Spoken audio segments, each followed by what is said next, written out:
努比亚 Z70S Ultra 摄影师版来了，这次就来看看它升级了硬件之后的表现怎么样。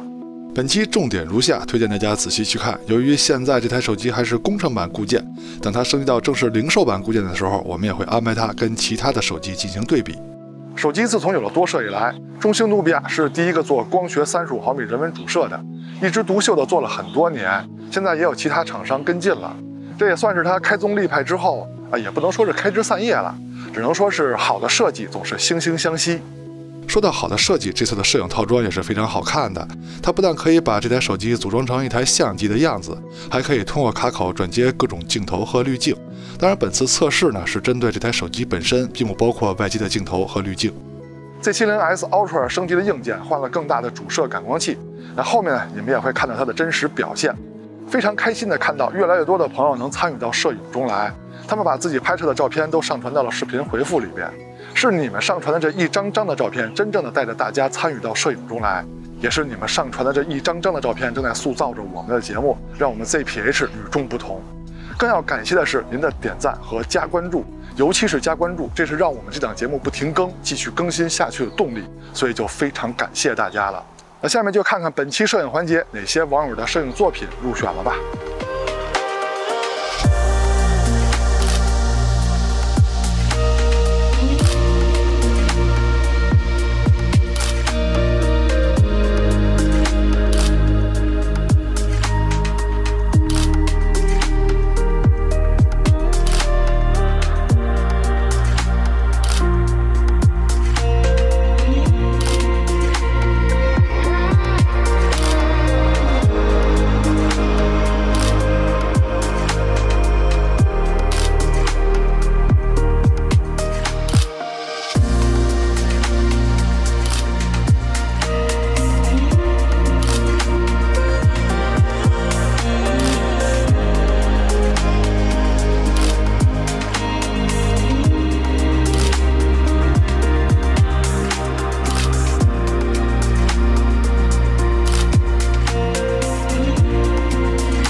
器材虽然分好坏，但是摄影不论器材，能成像的设备都能参与到摄影中来。欢迎收看 ZPH， 别忘了点赞和加关注支持我们。那下面就看看这台手机的表现吧。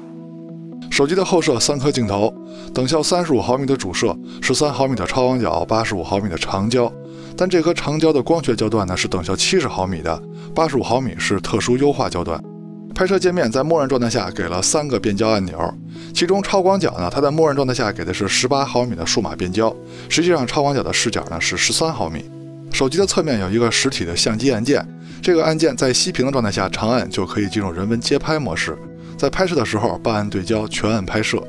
在人文街拍模式下给出来的变焦按钮就比默认模式下要丰富了当然都可以用手指滑动变焦。还有就是人文街拍下的色彩滤镜也和默认模式下的不一样。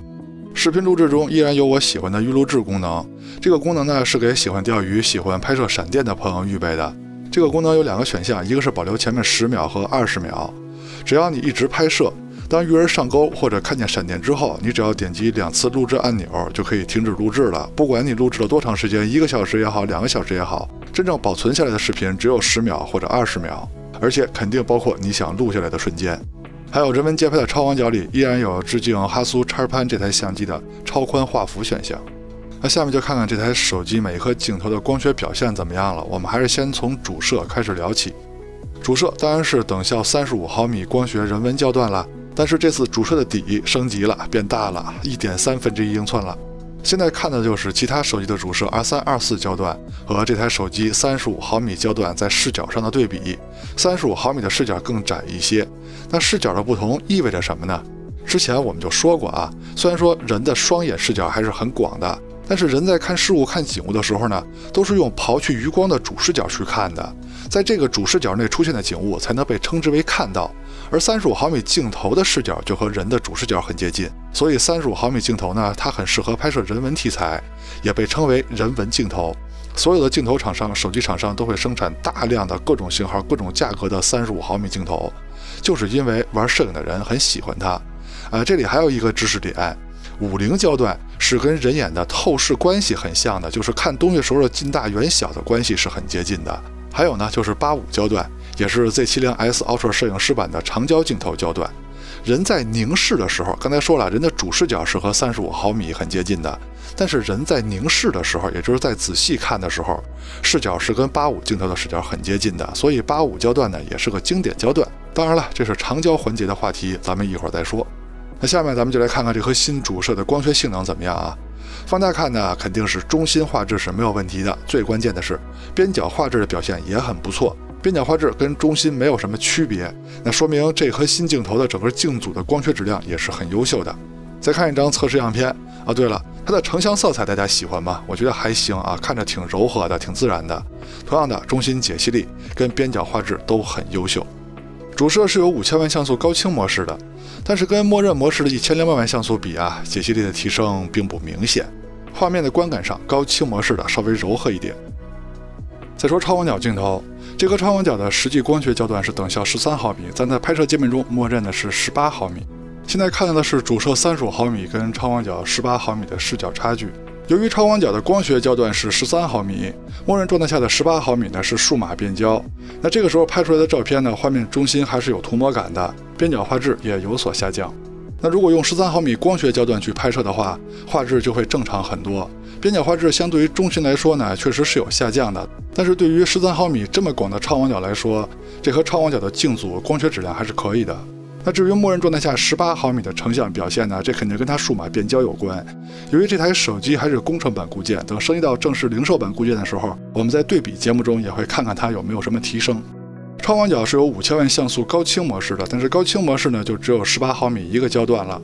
但是这个时候解析力的提升还是挺明显的。再说长焦镜头，参数就不挨个念了，这里重点说一下，这颗镜头的实际光学焦段是70毫米，85毫米呢是属于特殊优化焦段，因为它是一个经典焦段。85焦段呢和人们仔细观察凝视时候的视角是很接近的。现在看到的对比是主摄的35毫米焦段和它的50毫米数码变焦的对比。50毫米数码变焦呢，相当于其他手机的2倍数码变焦。解析力上呢没有什么区别啊，毕竟是同一个镜头的数码变焦。现在是50毫米数码变焦和85毫米长焦的对比，85毫米呢也就相当于其他手机的3.7倍左右。这个时候解析力的差别可就非常大了。85毫米的长焦头有6400万像素高清模式，但是跟普通模式比呢，解析力的区别并不大。不过这颗长焦头的望远数码变焦能力还是挺强的，现在直接把变焦调到了350毫米，相当于其他手机的15倍数码变焦了。那这个时候跟85焦段比，解析力的提升还是非常明显的。Z70S Ultra 可以用超广角和长焦2颗镜头来拍摄微距，现在看到的就是超广角跟长焦的微距样片，微距的效果都很理想。超广角可以拍摄景深更深的微距照片，可以让画面里的各个位置都在焦平面以内，说白了就是整张照片里的景物都可以是清晰的。长焦微距呢可以离被摄物体更远，更利于拍摄昆虫和小动物的微距题材。但是长焦镜头的景深太浅了，它很难把整张照片都拍清楚啊，只有焦平面、只有焦点的位置，景物才是清晰的。但要论解析力的话呢，还是长焦拍摄出来的微距解析力更好一点。再看前摄的表现，那Z70S Ultra 摄影师版这次肯定也采用了屏下前摄呀。大家看过前几代产品屏下前摄的表现吗？那这一代前摄的表现又进步了，测试场景包括了顺光、逆光和强光直射。实事求是的说呢，跟开孔前摄比呢还是有点差距的，但是一代一代的进步肯定是能看出来的。之前的产品满足视频通话、面部验证是没有问题的，到了这一代前摄，在各种光线测试场景中，成片的质量都比上一代强了。前摄录像的表现也是有进步的，清晰度跟防抖都有进步。当时的路面呢，就是用那种碎石块拼成的路面，有高低起伏。一开始以为画面会非常抖啊，实际效果还可以。我估计有人会觉得，这种画面已经很抖了。其实它跟前几代屏下前摄的录像比，防抖已经强很多了。毕竟当时的路面还是很颠簸的，测试时的阳光是非常强烈的。拿着手机转了一圈，人物的面部和背景的清晰度一致性保持的是不错的。那毕竟是屏下前摄的效果，已经有了长足的进步了。再说人像，人像拍摄也是努比亚一直以来的强项。我们测试呢用的就是手机人像模式的默认设置，主摄的35毫米焦段适合拍人文，当然也适合拍人像了。而且人像模式的默认焦段呢就是35毫米。这次测试呢，白天的不同光照环境都拍了，无论是阳光直射，还是侧光，还是逆光，还是在阴影里。当然，阴影里边也分顺光跟逆光啊，这些场景都拍了。不同环境下拍出来的人像照片都是很理想的。重点是努比亚人像一直以来的强项还得是夜景人像。可以说，不管是什么夜景环境，只要有点光源，就能拍出理想的夜景人像照片，而且是拿起来就拍，不用闪光灯，也不用特意补光啊。当然说是拿起来就拍啊，夜景拍照还是要端稳，毕竟快门速度会降低很多。只要人物别是运动状态，拍摄时你也能端稳，成片的效果肯定不会让对方失望的。再说追逐扩张度的表现。在这些大光比的场景中，主摄跟超广角在大部分场景下，它们的成像一致性保持的还是不错的。在硬件有差距的情况下，能做到这点呢，还是挺好的。扩张度环节看的是亮部要能亮得上去，亮上去的同时呢，还能保留细节。树枝与天空的分界要做到自然，暗部要能暗得下来，暗下来的同时呢，也能保留足够的细节，且暗部不能发虚和偏色。在这次的测试中，只有到了个别难度比较大的场景，主摄跟超广角的成像呢还是有差别的。超广角的亮部、树枝与天空的分界在表现上和主摄还是有些差距。再看夜景的表现，先看普通城市夜景的环境啊，这些环境也是我们精挑细选的，有强光有阴影。主摄跟超广角成像的观感依然可以做到很接近，而且它们的暗部跟亮部的细节呈现都没有问题。只是到了城市比较昏暗的场景之后，超广角跟主摄的成像观感呢才会拉开差距，但是这个时候主摄的细节呈现依旧很好。长焦在城市夜景的表现中也是不错的，从50毫米数码变焦到85毫米长焦，再到140毫米数码变焦。这140毫米呢是在相机界面中推荐你使用的数码变焦。照片的观感一致性依旧保持不错，清晰度跟细节呈现也没有问题。到了很暗的环境，85毫米长焦的表现依旧是不用担心的，细节呈现没有问题。140毫米数码变焦的表现也不错啊，只是仔细看的话稍微有一点涂抹感。那下面就要看更关键的极暗环境下的软硬件配合表现了。现在测试场景距离上次拍摄呢，虽然只过了1周，但是树叶都完全长出来了，环境非常的暗。测试当天也没有月亮，可以说测试条件是很苛刻的。主摄的细节呈现表现是非常到位的，而且还能在保证夜景能暗得下来的同时，就是保证有夜景氛围的同时，细节呈现很好。那相比之下呢，超广角的表现呢，就跟其他手机的超广角差不多。树林小路的场景就更极限了。我们测试夜景的标准虽然说要看细节呈现，但是夜景在保证细节呈现的同时还能暗得下来，有夜景的氛围，那就是好上加好了。这个场景下主摄的表现依旧是非常好的，超广角的表现跟主摄比那自然是没法比的了啊，还是跟其他手机的表现就平均水平差不多吧。最后一个场景也是最难的祖传神树 Pro 场景，主摄的表现依旧是非常理想的，在整体照片能暗下来的同时，还能在照片最暗的地方看出细节，而且细节还是挺丰富的，这种表现呢是非常好的。视频录制用的是手机的默认设置，也是最接近社交软件的录制效果。现在是主摄白天手持的表现，没有架子，没有稳定器。路面呢是这种石头铺成的路面，是有高低起伏的，但是防抖跟清晰度都不错。现在是超广角的录像表现，防抖是非常稳的，但是解析力跟主摄比呢还是差一点。由于这台手机还是工程版固件啊，后期升级到正式版固件的时候，我们会看看它的表现有没有提升。现在是50毫米数码变焦的录像效果，防抖还是很优秀的，解析力也挺好，仔细看的话是有点锐化的。85毫米的录像效果清晰度就非常不错了，它毕竟是长焦头拍的嘛，防抖也是非常好的。现在是350毫米，相当于其他手机15倍的数码变焦了，防抖依旧很强劲啊，当然解析力下降呢也是自然的。现在是主摄夜晚的录像表现，这个场景呢就属于夜景很暗的场景了，防抖呢跟白天比有所下降，解析力也下降了一些，但是暗部细节的呈现是非常丰富的。超广角在这么暗的场景，清晰度还有细节呈现肯定是不能跟主摄比的了，但是防抖依旧是非常优秀的。现在是85毫米长焦镜头的夜晚录像表现，细节跟解析力和白天比呢是有下降的，但是防抖依旧强劲。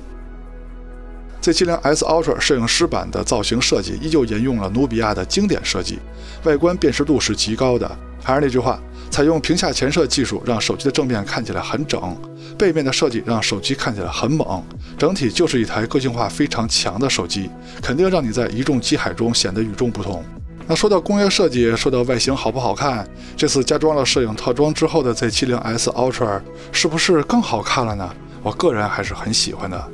这次全新升级的大底主摄在白天和夜晚的表现都是很好的，镜子的光学质量也是优秀的，尤其是夜景的表现那是非常抢眼的，在呈现出夜景的氛围的同时，还能有足够的解析力，细节呈现非常丰富。长焦的表现也还不错，有着很好的数码变焦能力。那么相比之下呢，超广角就显得弱了一点。自从手机有了多摄以来，作为35毫米光学主摄的开宗立派者，现在也有其他厂家跟进了，那也算是开枝散叶了。但是努比亚自身呀，仍要不断的进步啊。OK， 到结尾了，看完前面内容，希望在选择方面为您提供了帮助，也希望您能喜欢我们的节目。别忘了点赞和加关注支持我们啊！我们下期节目再见，拜拜。